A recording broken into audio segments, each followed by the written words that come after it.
I had a strange thought that kind of tripped me out, actually. And sometimes when I have these insights or something that I see, not for real, but sort of see as inner seeing, it freaks me out. And I've had that happen a couple times lately. And then when that happens, I sort of say to myself, not now, which just means that's not happening now. So I don't need to have like the next scary thought related to that thought. I don't know if that works, but it seems to, because it's difficult to embody having these sorts of inner visions and impressions that may not be true. They're almost like future predictions or possibilities. And then some of them are a bit freaky. And then if I get freaked out, it could produce more freaky thoughts, and then I could be just scared and terrorized by these possibilities. So that's why I've been saying not now. And I haven't had to do that very often, but for example, I had this sort of thought about how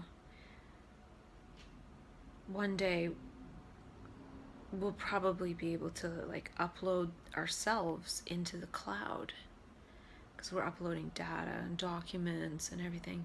So one day, we'll probably be uploaded into the cloud. And that was sort of related to simulation theory, which says chances are one day we'll be in a simulation version of reality. And if that's true, then chances are we're already in a simulation, which is kind of weird. It's a good simulation. So I just related to that. I'm like, well, we're probably up in the cloud, which if we were all up in the cloud, we would be able to almost project infinite simulations as our cloud selves.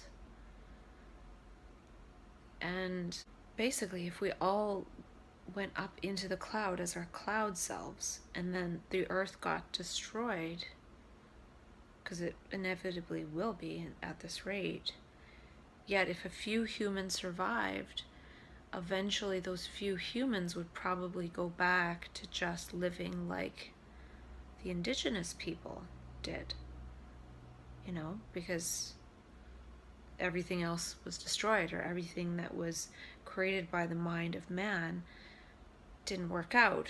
So it would almost be like, okay, let's not do that. Let's go back to being indigenous people. And then eventually they would just be like the indigenous people again, and the earth would restore itself to some extent.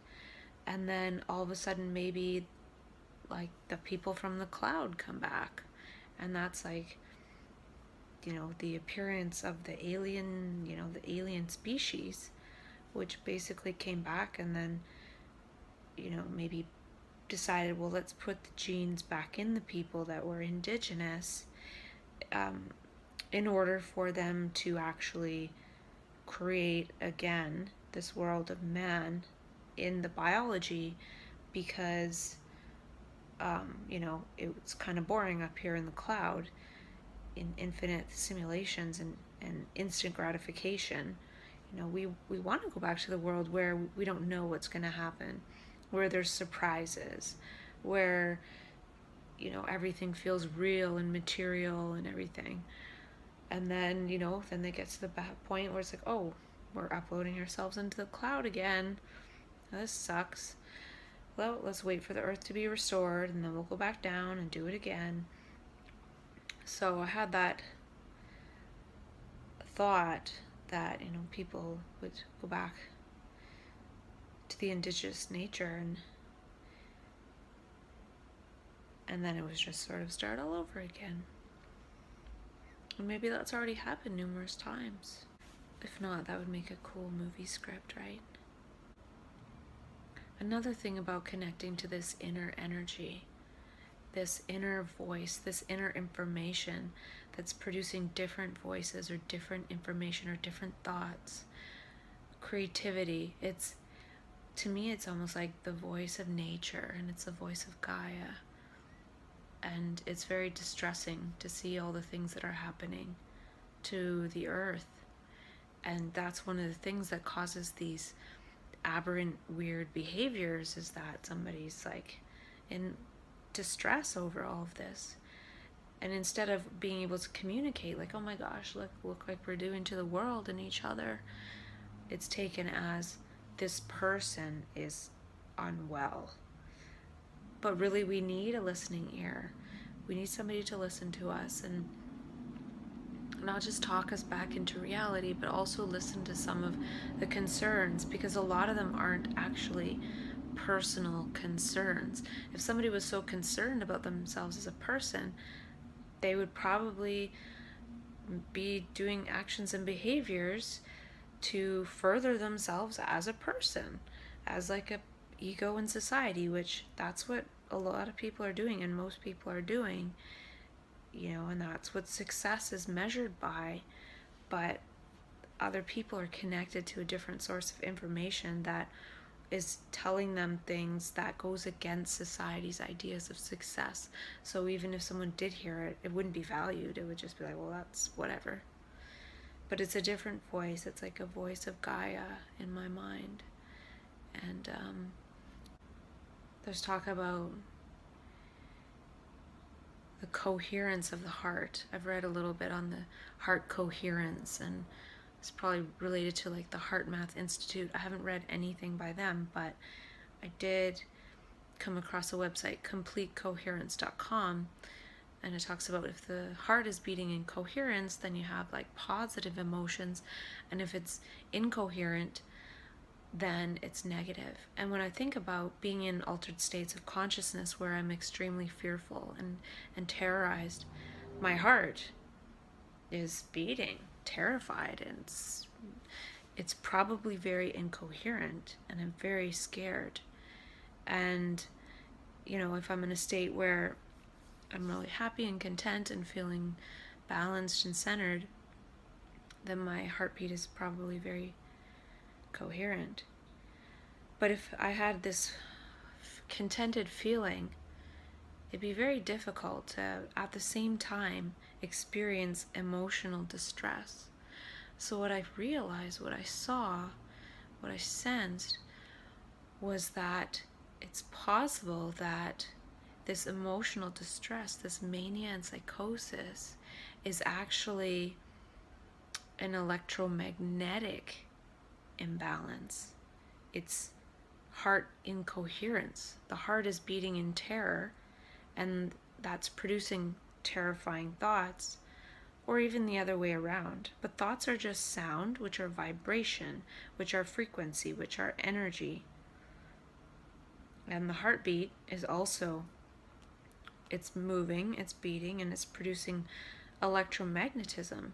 And the electric field would be surrounding and going through the entire body. And that's also related to breathing. So a person will be like maybe breathing shallow or fast and erratically. So I feel like a person has to like perceive something that's scary.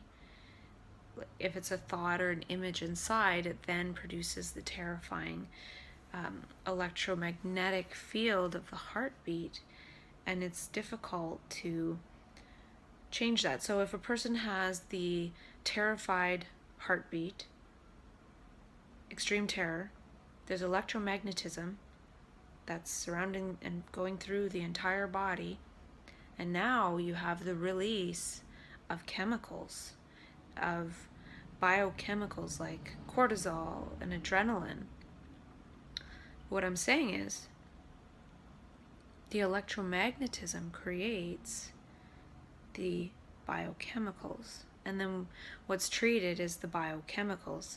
So maybe there's medications given to do whatever to change the biochemistry of the body. They say it changes the biochemistry of the brain because it's a biochemical imbalance in the brain. Well, maybe there's an electromagnetic imbalance which is causing the release of the biochemicals. And so by just blocking the biochemicals, one's not getting to the root. What I'm saying is a person could maybe, and we already know this, like certain breathing calms a person down. Well, the breathing changes the heartbeat, the oxygen, and getting oxygen into the body relaxes the body, and then the biochemicals change. So a lot of it to me is just reacting to, say, a fearful thought, which is a vibration which produces the biochemicals. So again, why is somebody having these thoughts out of nowhere that aren't related to the present moment?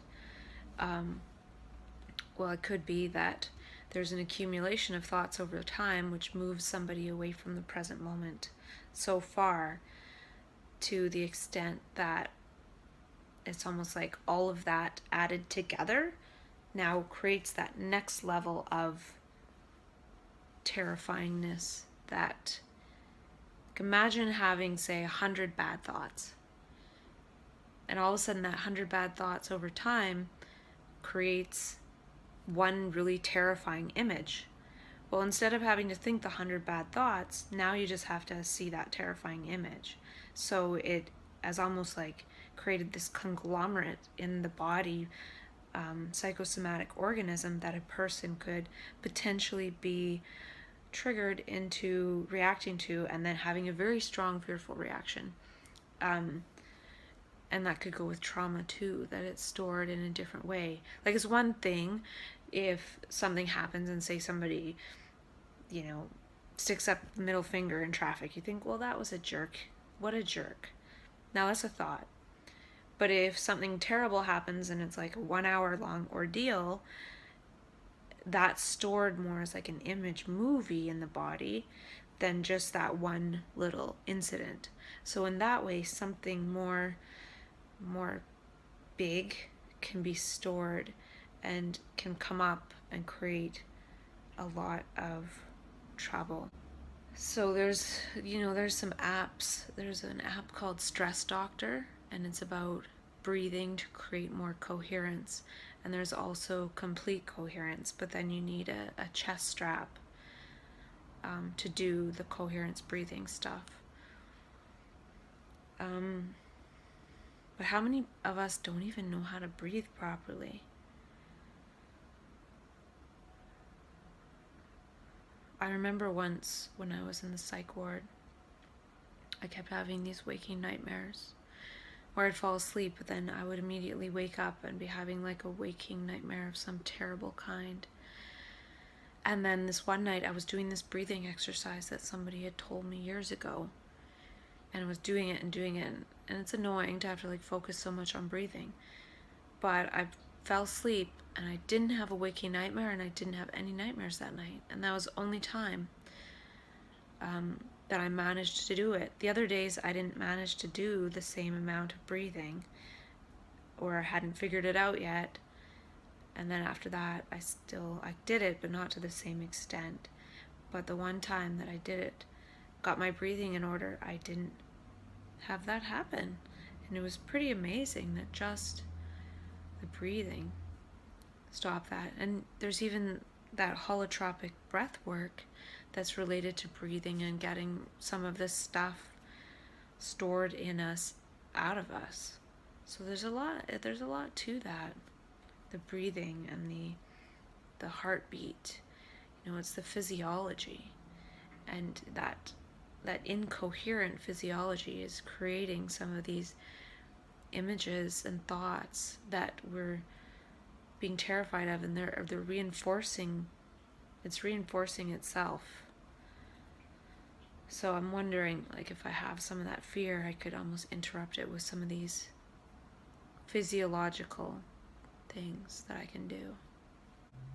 And holotropic breathwork also talks about how the psyche is always moving us towards healing. So these experiences they're a healing process. It's not pleasant, but it's a healing process. And, in a way, it's like giving the universe the benefit of the doubt that it knows what we're doing. And to me, it seems like emotions are like stored gestures, words, experiences, looks, sounds, physical injury if we had any. And we use these experiences as memories to try and protect ourselves. So if we're looking around in reality, we can recognize something that we experienced and labeled as bad. And these are stored patterns. So we use all these so-called like bad experiences to protect us from bad experiences. But by doing that, we just keep accumulating more and more bad experiences instead of just letting things pass through us and just, giving the universe the benefit of the doubt. And we just become so wound up and so tense with all these protections. We think they're protection, but really they're imprisoning us. And we keep those memories to protect us and then accumulate more to protect us. And then by keeping them in our memory, we're seeing them when they happen again. And then this puts us into fight or flight, which then gives us the sort of poison chemicals of like fight or flight. So by judging things as bad, we're actually poisoning ourselves. And I thought of a different term. Instead of fight or flight, how about "ite" or "light"? "Ite," as in all right, means it's neutral. And it's just like, well, it's all right, just let it pass through. And light is energizing or uplifting or causing wonder or awe. So instead of using our eyes as a fight or flight, why not look for beauty and love and lightness and things that energize us? And those things that energize us are actually like the oxytocin experiences and the bonding. The other day I was walking on the street, and under a tree, sort of behind a hedge on some kind of public property, there's a woman and a man, and she was in a sleeping bag. And it was kind of in a city, like in a town that you don't see a lot of homeless people. They don't really all hang around. But so she sat up a bit, she looked at me and she said, "Good morning." And I said, "Good morning." And it was just wonderful because it was like, I noticed her there and I wasn't thinking anything about she shouldn't be there or anything like that. I just happened to notice because I heard her speaking to her friend, her guy friend. And so when she said good morning, it was just like two human beings acknowledging each other. Not as me walking along the sidewalk and her sleeping in a sleeping bag on a grass hill somewhere where she probably shouldn't be. And she didn't even say it like this person's going to tell on me or any sort of concern about anything. It was just so nice. And in a way she's free, or I don't know, it doesn't matter. It was just good morning. It doesn't have to be anything more than that. And I was just surprised. I was pleasantly surprised that I just received such a beautiful good morning from a beautiful person on a beautiful day in beautiful circumstances. It was such a gift. And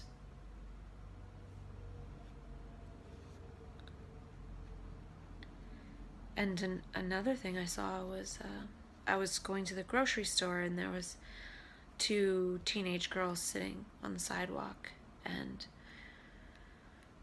one of them was upset. She was crying, not out loud, but I could see she was crying. But I didn't really notice she was crying at first. What I saw was an older lady with white hair giving the young girl a package of portable tissues, of Kleenex. And, she wasn't, it was just very sweet, older generation woman, giving her little pack of tissues to a young girl who was upset. And I didn't really see the girl or anything. But when I walked out of the grocery store, I smiled. When I walked by her, I smiled, and she smiled. She was still visibly upset. But it was just, to me, another beautiful moment. And I feel like looking for those, or being open to those, is amazing. And there was actually a post on Facebook a while ago, and I don't really use Facebook, I don't really know how properly, but I came across this post that there was a man really upset and probably homeless, maybe on something, I don't know, and he was on public transit, on the train, and a woman just reached up, an older woman, and just put out her hand and grabbed his hand, and he basically went from being quite aggressive and angry and probably scaring people on the train to sitting down on the ground beside the woman, holding her hand, crying. And somebody just said, like, why did you do that? And she said he just needs a mother, or he just needs basically some love, and that was just, to me, an example of the power of love. It's more powerful. Like, if she can do that, I don't understand why more people can't be helped when they're in these extreme states without undue force. And, it's all about professional distance and all this stuff. Like, we're human beings. A need of human beings is love. There's no innate programmed need in human beings for violence, even though that's what's glorified in the world now. I wondered a while ago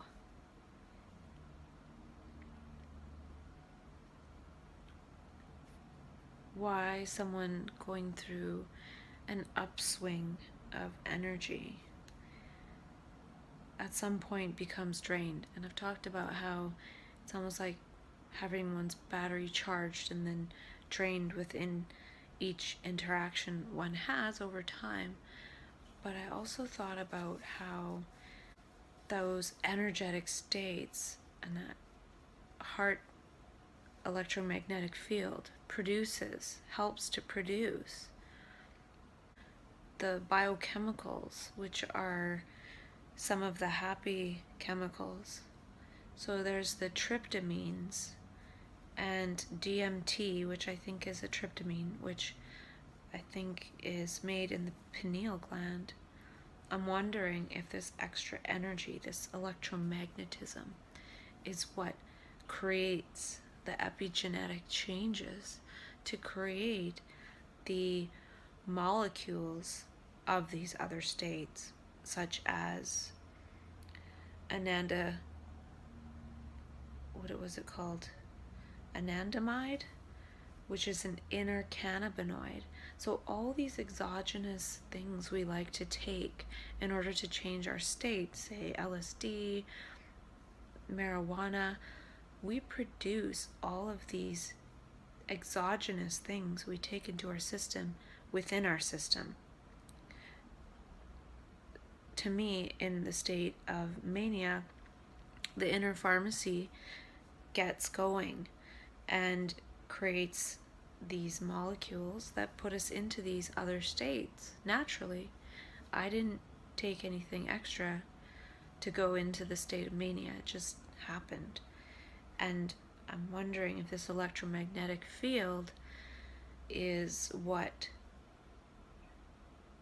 ignites this other state and maybe causes the epigenetic changes to create these molecules. And I'm wondering if the state doesn't stay, if we burn out, if we get drained, because we don't have the right molecules, the right diet, for example, or the right vitamins, or we run out of certain minerals because we don't have the storage of them, or we don't progressively store up them by being in those states slightly. So what I'm saying is that state could have drained a lot of nutrition that we don't normally need because we're not usually in that heightened state. So for example, say in that state I was producing DMT, and on a normal day-to-day basis I don't produce that much of it. Maybe that utilized a certain mineral or certain amino acids and caused an imbalance in those amino acids, so then that would cause maybe imbalances in other amino acids. And I'm just using this hypothetically. But what I'm saying is it could have just been lack of the nutrient to make that thing to stay in that altered state, or it could have been using up the ones, but it could have even taken away from the ones we need for our sort of like quote unquote normal waking consciousness. So then when we come down off of it, all of a sudden we have this sort of chemical imbalance. And I'm not saying that's true or proven or anything, because it's not, but, and I'm not saying biochemical imbalance in the brain per se, but it could have short-circuited our brain. I think it's more like an electromagnetic biochemical change. And I think too that that's where some of the healing of love from another person or care comes from, because that changes the electromagnetism of our electric field, because their field interacts with our field, and then that coherence in our electromagnetism can actually bring back some of the biochemicals that we need in order to heal. And that could be part of the healing power of relationship and laughter and connection. You know, maybe some of these, if we create more oxytocin, maybe that heals different things in the body that were unbalanced. And I don't mean unbalanced as in like it's a permanent disease, but it definitely creates shifts. So because I just wonder, like, why does a person get drained in mania? Like, why does one not stay there forever? Like, yes, it gets dangerous, but it also does sort of run its course. And a person sometimes ends up, say, in depression, and it could just be that one's drained of minerals and essential nutrients that state burned up. It's like a hyper-octane state. And, you know, that could be, some of it is like oxygen. Like getting the oxygen back in one's body, and the oxygen is actually electrons. And, you know, electromagnetism is electrons. And so maybe when the electromagnetism goes down, then a person is all of a sudden depressed from like lack of electrons or like lack of electromagnetism, which it could be partly connection to other people, connection to the earth, because a lot of times in extreme states a person becomes more and more isolated by virtue of having their own personal little ideas and thoughts and wonder, and sharing less and less of their experience with other people, because, you know, if one can isolate because they're in a bad state, but one can also isolate because they're in a good state, thinking, I don't need anybody. This is wonderful. I just have my own wonderness and wonderment. But so yeah, I'm very curious about that. And I also feel like it could use a lot of a person's minerals. So like the minerals are the active sites of enzymes. And it could use up a lot of enzymes in the process of these states, because there's so many more synaptic reactions, I'm guessing, in the brain, because so much is happening, like firing up, and all those reactions would utilize so many more amino acids and minerals to create those enzymes and all of these signaling molecules as well. So it's almost like they just get kind of used up, and one has to like regenerate. But then what if one was able to not have to have them all used up, and have this regeneration period? And that could be part of the importance of sleep. And if one is in a manic state, oftentimes they're not getting sleep, so they're not allowing any time for the brain to regenerate. If the brain can regenerate 8 to 10 hours a night, oh, it's fine. But if all of a sudden a person's sleeping 2 hours a night and the brain's not regenerating, that could really, really use the resources. And then if they all get used up, it's no wonder a person feels depressed. It's because they don't have any reserves left of those molecules that they need in order to have a daily functioning.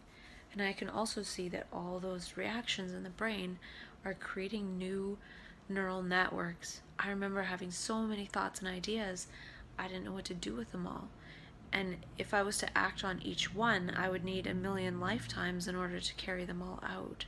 And I feel like that could almost be like this next level of the brain like growing and making all these new connections and making all these new connections. And then there has to be again a process of pruning, which is, what am I going to do with all this? So that could be part of like the crisis, is that all the structure has been built, but there needs to be some pruning. So there's like a depression and a period of time where a person just really needs to rest, so the brain can kind of like prune. A person needs to be incapacitated to just sit there and not take in any new information by participating in society and going out on a daily basis and doing all these things, because that'll just create neural networks and new associations and things. So one just really needs to rest and let the brain prune. And it's one thing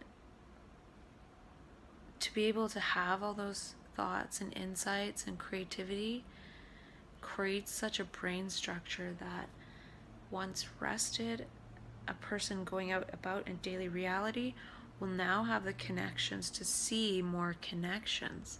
Doesn't mean a person has to act on every single one, but they can make new associations based on like this hyper brain growth. And it could be a structure in the brain that is almost like invisible to the human eye. We can't even see it. So Dr. Dan Siegel talks about how the mid prefrontal cortex relational fibers go missing in somebody with bipolar. Maybe they were always missing, or maybe they disconnect.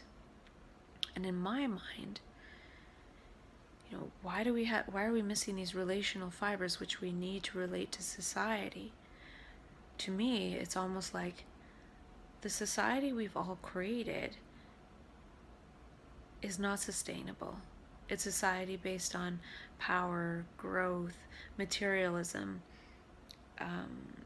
fame, fortune, and all these things that are actually quite antisocial. And yet we call that the relational mind. What I'm trying to say is these relational fibers that are missing actually might go missing by design, because we're not meant to relate to that structure of society that is actually quite superficial. We're not supposed to reintegrate in that. We're not supposed to keep participating in that. That's one of the reasons why it cuts us off from that. But I feel like this hyper-associative learning phase might actually grow different areas of the brain that maybe aren't discovered, or different pathways of the brain that aren't discovered yet, or maybe can't be seen. Or maybe it's actually about getting rid of some of those areas of the brain, and that's better than actually growing brain cells, is getting rid of some of the brain cells that are actually the ones responsible for how we relate together, that's actually destroying each other. So I feel like too that after this potential brain growth or new connections, when I was talking earlier about how some people, if we store our memories of our hurts and sadnesses, and how what that's doing is it's allowing us to perceive more and more of that. And then I talked about how when I go out, oftentimes I see something very beautiful, like someone being kind and saying hello, or a big fat spider in his web that he just finished creating. And that's lovely. And then the next level is all this brain growth from, say, a manic state, which created all these hyper associations that I can't necessarily act on all within this lifetime. What I'm saying is it creates all of that for me to possibly see out in reality now. It creates that for me to relate to, as opposed to my own past hurts. And actually, when I do go into seeing reality mirrored with my own past hurts, that's when I go into psychosis. So it's like my hurts and my traumas and whatever that are still there somewhere, but I don't think about on a daily basis. If it gets resonated with, well, then I'm gonna see more of that. But usually I just see beauty and good stuff. So I'm wondering if these states of mania actually create and change the brain neuroplastically to disassociate from consensus reality to some extent, which some of us need to do if the species is going to survive, and actually associate with different thoughts, or thoughts that came from a different order of reality, which was not one's own authorship. The thoughts I had, they were new. They were something new. They were new insights and seeing new things and new associations. They weren't something that I thought of like by just, thinking. It didn't work that way. So I feel like it actually is like a brain changing process. So it grows our brain in a certain way, and then it makes us crash so we can integrate it. And it's difficult, but at the same time,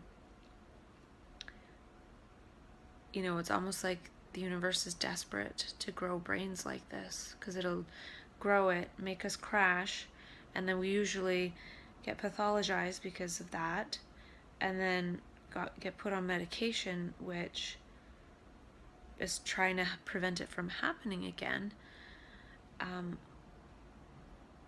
When I feel like harvesting some of the point of all of it is some of the protection in terms of the altruistic feelings and getting with that in daily reality. So there's that idea that designing altruism into services is a good thing for helping people, because one of the fastest ways to feel better is actually to do something for somebody else. So say I put in 100 pounds of effort, whatever that means, into my own personal recovery by changing this and doing that and doing this. I might only get this far, whereas if I put 10 pounds of effort into helping someone else, I might get this far. So I don't know where I got that measurement, But basically, I'm just trying to say that the altruism or helping other people might be what this state is trying to get us to move towards. So by moving towards that in daily reality after, that means we've gotten the message and we're being congruent and coherent with what the entire point of the entire process was. And I'm not saying that's the only point, but it's some of the point. And that, to me, is self-evident with the fact that so many of us in the state give stuff away, do nice things, try to be kind, and then at some point we get like pissed off because the world's not like that, and not everyone's like that, and then we see people doing stupid shit and we get mad, and then, or we start thinking, well, I'm the greatest, and then, well, that's not the point of it. It's not I'm the greatest. It's you got to be great to help everybody, not I'm great for my own personal feeling and gratification. So so yeah, that's just some thoughts I had about it.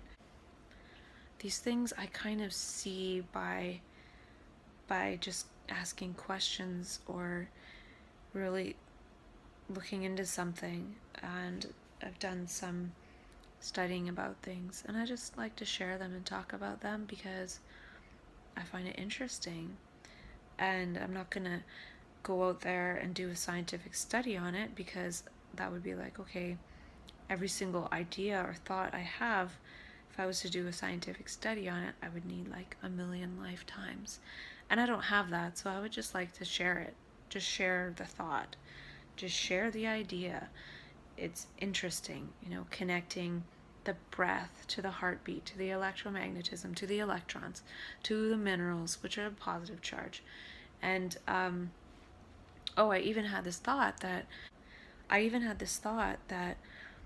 lithium, taking so much lithium, which is a mineral, which is a positive charge, might actually inhibit some of the active sites of the enzymes that participate in putting a person into a manic state or like a more depressed state.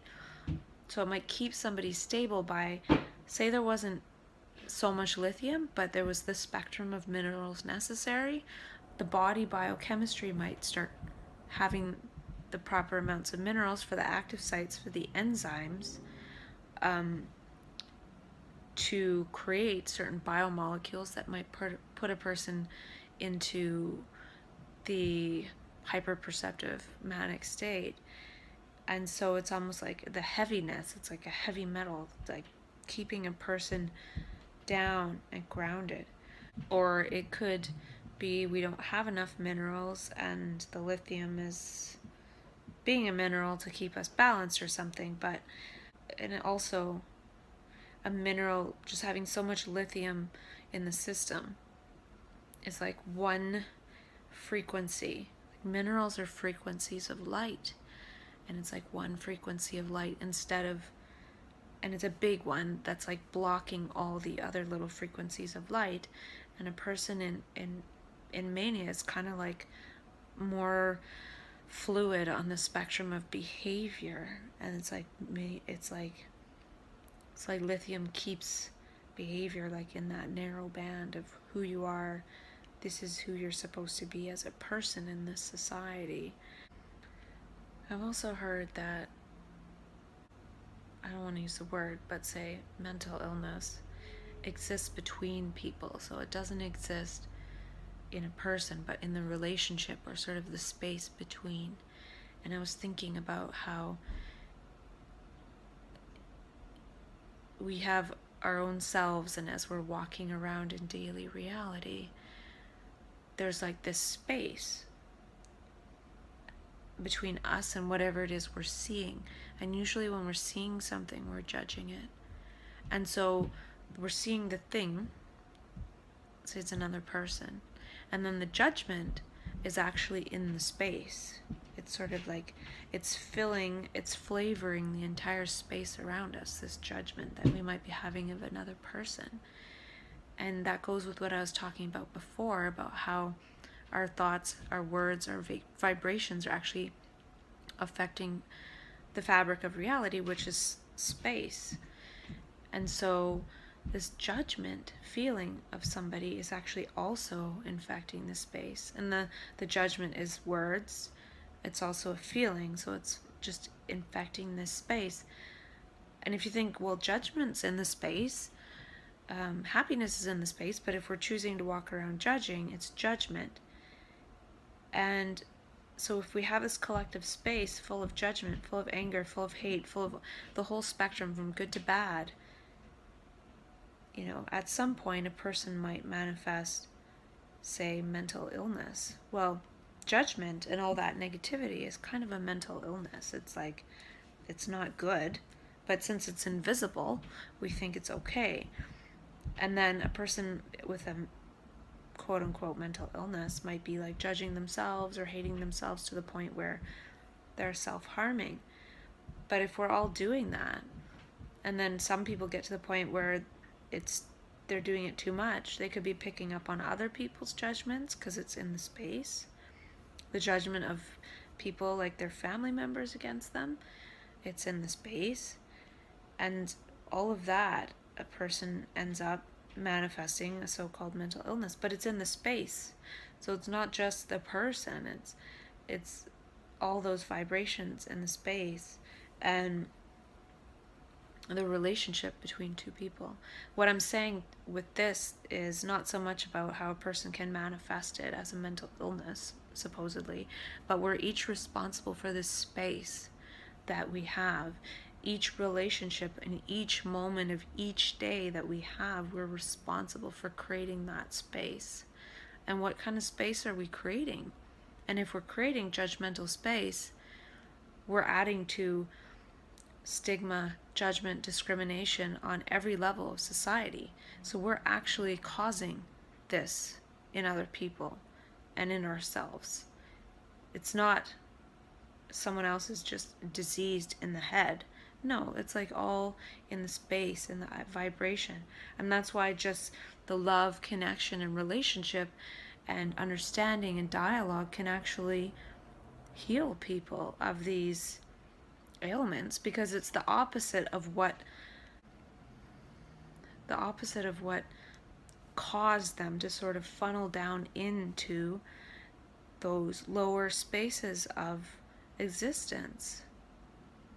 I had another thing that I thought was kind of interesting, and that was basically that I've talked a bit before about how I never took on the diagnosis of having a mental illness. So I took on the diagnosis, but I didn't take on the mental illness. So yes, I'm a person living with a diagnosis. Yes, a doctor did give me a diagnosis. An expert professional said, this is what you have. Here's your diagnosis. And it's a mental illness. And I'm okay with having a diagnosis, but I don't necessarily ascribe to having a mental illness. And that's why I like to think about it in a lot of different ways, because I think there's actually, thousands of more ways of looking at it that are really infinite and complex and beautiful than just mental illness. So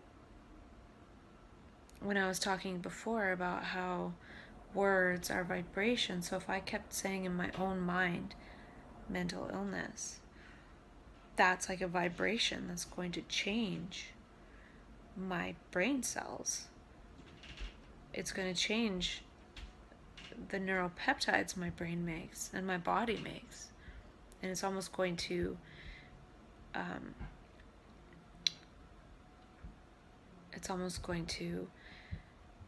really solidify that in my body. So I never did accept that, and I still don't. It could be that the doctors think that I am, but I don't. And probably most people I meet wouldn't think that that's true in talking to me. They wouldn't be able to tell anything's wrong. So the system thinks that, because they're the ones that see me when I'm unwell, and some of my friends. But But I don't think that. And I'm not trying to say that as denial, but I don't even think it's healthy for me to think that way. Because I feel like the paradigm will change and one day they won't see it that way. So in my mind, I'm just sort of like ahead of the game with that. And doesn't mean I don't accept help if I'm in distress. Yes, I have distress, big time, and I need help. And maybe the help is in the paradigm of mental illness, and that's fine. But they don't need to know that I don't feel like that's a good description of it. It's not even a description, it's a term. It's like an umbrella term.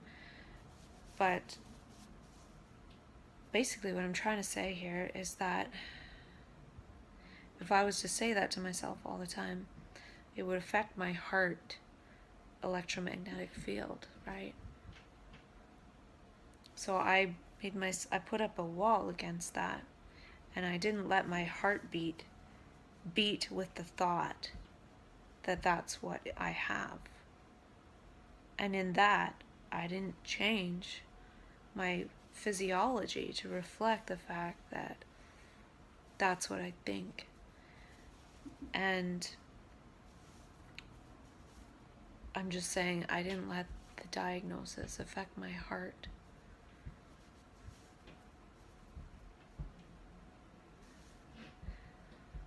Because a lot of what I connected with in those other states of consciousness were all heart things, heart-centered things, altruism, or even the terror of being traumatized, which, a trauma is like, it hurts your heart. If you physically survive, it hurts your heart. That's what trauma is. And so I didn't let the diagnosis affect those heart things. I didn't let it explain away the heart stuff that I experienced.